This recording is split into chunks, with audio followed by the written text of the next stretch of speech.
1, we were talking about the board concept of real estate. REN is actually real estate negotiator. The real estate negotiator is somebody that actually you can carry out the sales and rental activities, but you can't operate a company because you do not have enough of knowledge and experience to start this business. You can do a very basic one, that means you go to on ground, see customer, then you do sales, you do rental, this kind of activities. In overseas, not anybody that actually you want to be a negotiator, you can do it one. You need to attend a course, 6 months course at least, then only you can become a real estate negotiator. In overseas, it's actually very strict one. Only Malaysia will be a very easy. You just attend 2 days course, then you can get the certificate already.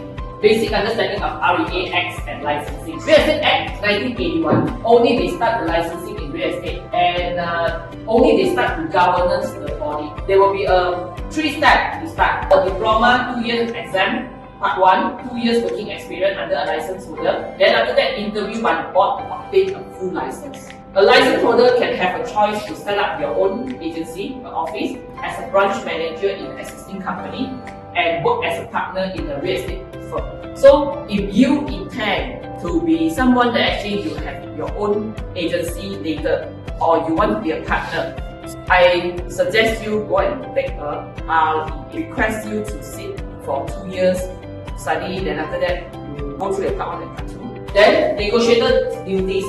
All the negotiators, so they need to work under a REA. The REA is the assistant of them, and whatever thing that actually they do is under supervision. So it's important that every real estate negotiator, you need to take care of your REA.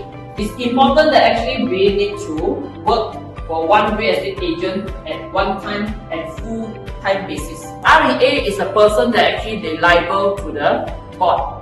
So if we do something wrong, we will affect them. So it's important that we need to carry out our duty in a manner that actually we are professional enough, so that we don't create problem for our REA and the company, because we are actually coexist in this space.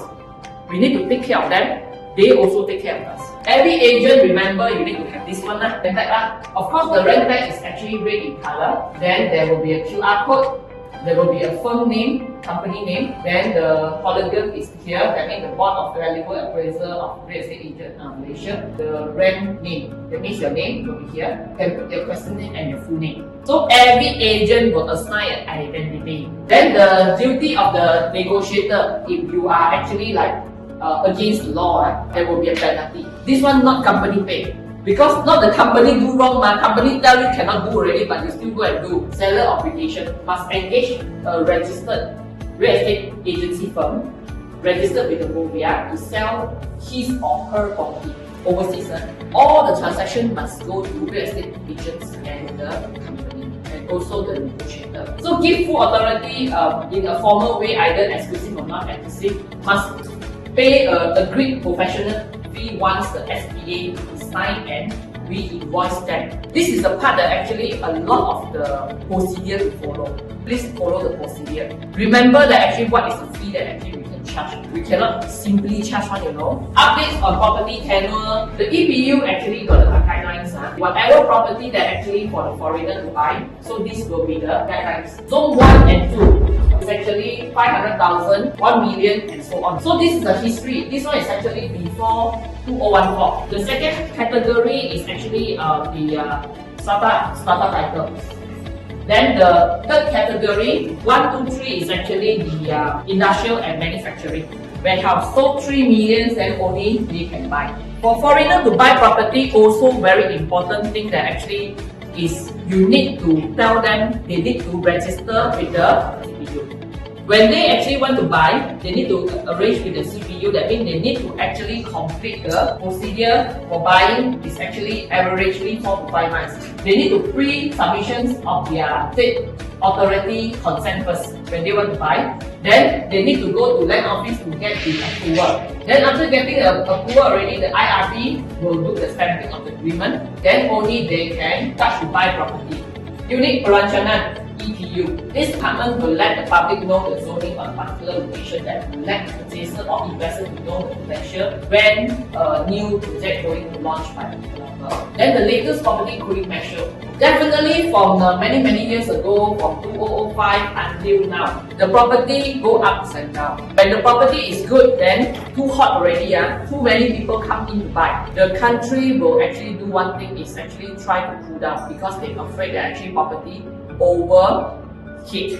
The price will actually keep going up. Then some of the population, our citizens, they cannot own the property. So then we need to look back the past. So the RPGT is the cooling measure that actually so that the property won't overheat. Latest property cooling measure. There are 3 circumstances that in which property seller is exempted from paying as the follow. Before the RPGT also, today. So property owners that actually they probably passed away already. There are 3 types of the thing that actually they don't need to pay for RPGT. It's like the gift between the parents and child, husband and wife, grandparent with the grandchildren. Transfer of asset between a spouse. Dispose of residential property once in a lifetime. Third, residential property purchase only get 70% from the finance institute. That is actually biggest before the MCO comes in. Now, the third property you still can get 80%. Major Malaysian bank have the raise of the BLR. This one I actually didn't update. It's actually reduced already the BLR. Okay, so the recent one is actually reduce the BLR. After the purchaser build the property already, they're talking about sales and rental procedure. They need to place a 2 or 3% booking fee. The purchaser will have 14 or 21 days before they sign the SPA, and purchaser will have the option to get a loan from the bank. Then after that, they actually can exercise the documents after the loan being obtained. So from there, then they will be taking their 14 days to go and get the lawyers and also whatever the banks offer for the lawyer to prepare a new set of agreement. The purchaser need to appoint a solicitor to handle the SPA, redraft, to do the land search, to do a caveat if any. So then also upon signing the SPA, the customer need to pay the balance of the 7% or the 8%, depending on how much deposit that this customer pays. Rental also, there will be a procedure actually for you to follow. The first one is that when you go and show the customer already, customer want the property. So what do you need to do? You need to collect a 1-month deposit. Remember that actually during the rental or the sales procedure also, you need to explain to the customer the deadline. When you sign the letter offer, always remember to put in the date. Then the property definitely need to, the tenancy agreement need to actually go and do it for stamping. The whole sales procedure, upon the payment done already, then only you can give key. Don't the customer still haven't paid everything, then you give key. So certificate of compliant completions, CCC. Okay, so every property that actually you do, you make sure that actually we have a CCC, that means it's fit for going in. Okay, for residential or for the lease shop as well.